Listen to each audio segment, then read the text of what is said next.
you know this place used to be green with grass? I'm not kidding. Luscious grass-filled highlands everywhere. How an apocalyptic destructive event with a dragon caused snow to form is beyond me. I mean, this is fire, right?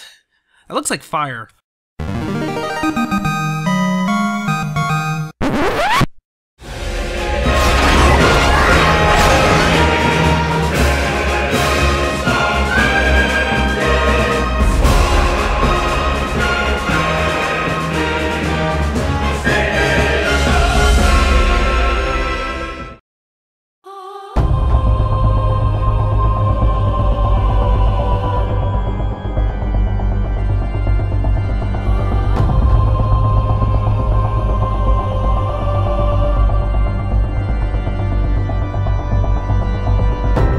When I played 14 for the first time, I never really understood the war in Coerthas. I never even touched the place in 1.0, so I never knew about the war on the dragons, nor did I think about the fact that the place was a once luscious green hilly plain with quite the view. So when I arrived there in A Realm Reborn, I didn't even think twice about its change. I was, for the most part, completely oblivious to the importance of Coerthas and how its history had actually made a change in the whole of Eorzea. For instance, instead of facing the Garlean invaders with their superior dragoon forces, they focused everything on their sworn enemies, the dragons. You would think a flying blimp thing made of metal with a dragon circling around it wouldn't be, you know, kind of alarming or something? Not saying they were in the wrong, for you see, they have been at war for about 500 years now with the dragons, and neither side seemed to want to give heed for either's domain. This war caused about 3 major events. The first was the cause, which is hinted to be the fault of the Ishgardians, for the dragons have stated many times that the sons must answer for the father's misdeed, or Midgardsormr stated that, meaning sometime in the past the Ishgardians may have started the war, though no one really has any solid proof of this. Stating this as a fact would be wrong of me to say. The thing here is that they continue to fight each other even though the Ishgardians have no idea what they did, and the dragons won't say shit to them for some reason. The second would be the birth of the dragoon. At some point in the past, the Ishgardians had been on a losing streak, and the war seemed to have been in the dragons' favor, which at this point they were called the Dravanians.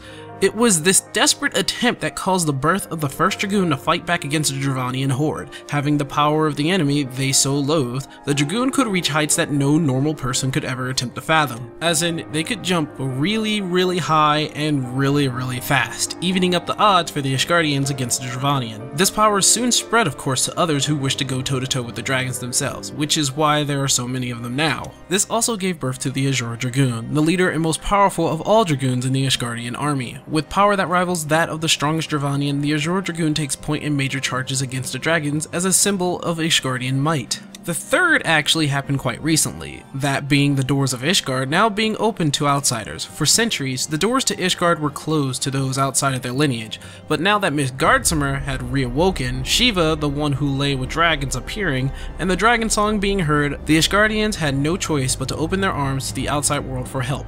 Majorly, help from you, the warrior of light, and the only one outside of Ishgard to have beaten a powerful dragon like Midgardsormr. I had to give it to them though. Being isolated for over 500 years, not once did they see the threats of primals, Garleans, Ashians, gods, Alligans, the Behemoth, Elmo, the Cookie Monster, Big Bird, Freddy, or even George Decay.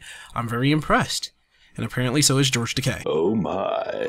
Coerthas is something else when it comes to its history, but when you first explore the area, you would never have noticed if you didn't start speaking to the locals, the fathers, sons, and loved ones who died due to the war, or because they were accused of being a spy for the Dravanians, people dying from the cold that now scar the highlands which were once green, fear of mistrust between houses that would cause major controversies, which in the end would cause even more chaos within their very nation that must band together in order to focus on its foe. You, as the lowly outsider, must bend your toe to help them with such problems, only to be used and thrown away after the problem had been fixed, kind of like a used tissue. Not very pleasing, but you did uncover many spies within the ranks because of your meddling, and it is this that caused the Ishgardians to seek you out for help personally. Honestly, if I were being used like that, I would have put up a price for my help. Like, yeah, I know I helped you before and all, but do you see this fucking dragon right here? Yeah, no, I'm getting paid for this shit.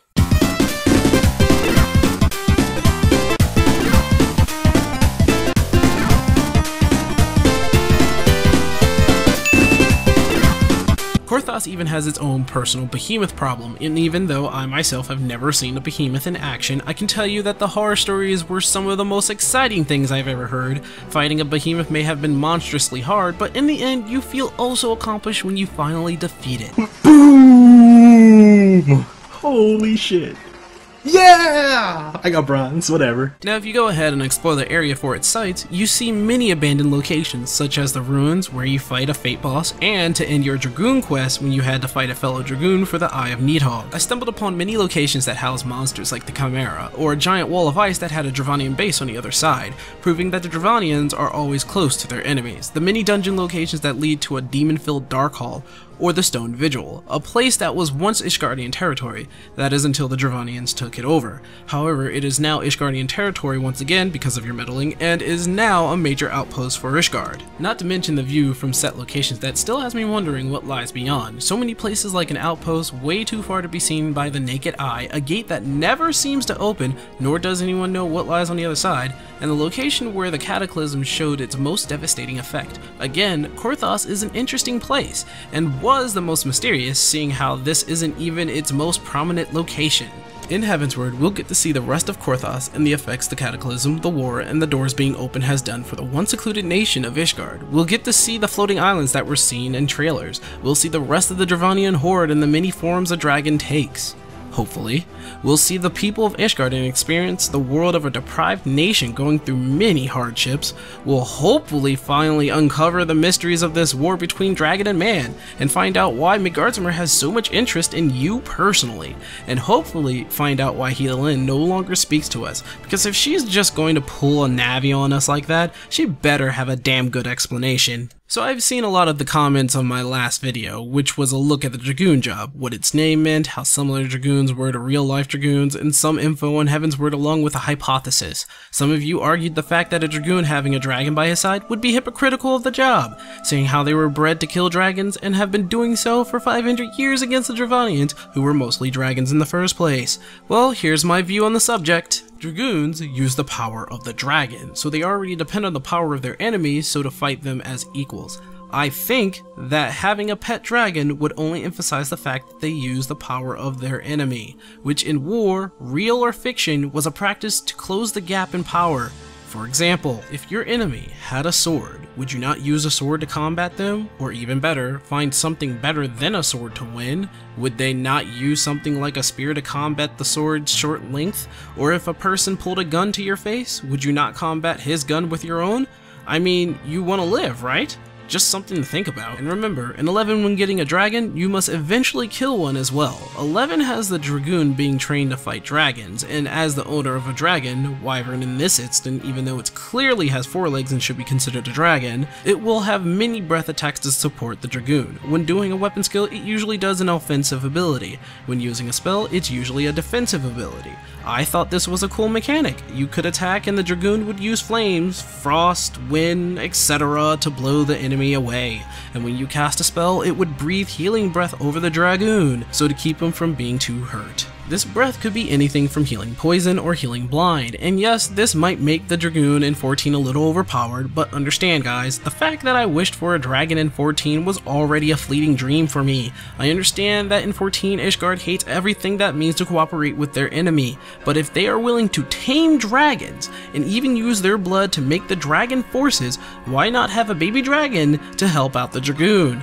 I'm just saying bro. It would be kinda cool. Let alone, I know that dragons are supposed to be the enemies, but Ishgard and its like make it kinda hard to truly hate the dragons. They seem to be victims at times. I look at all of Coerthas and I see a country hiding a big secret. Why did they not heed the cry for help from the other city-states? Why focus so hard on killing an enemy that is not just older than them, but definitely wiser?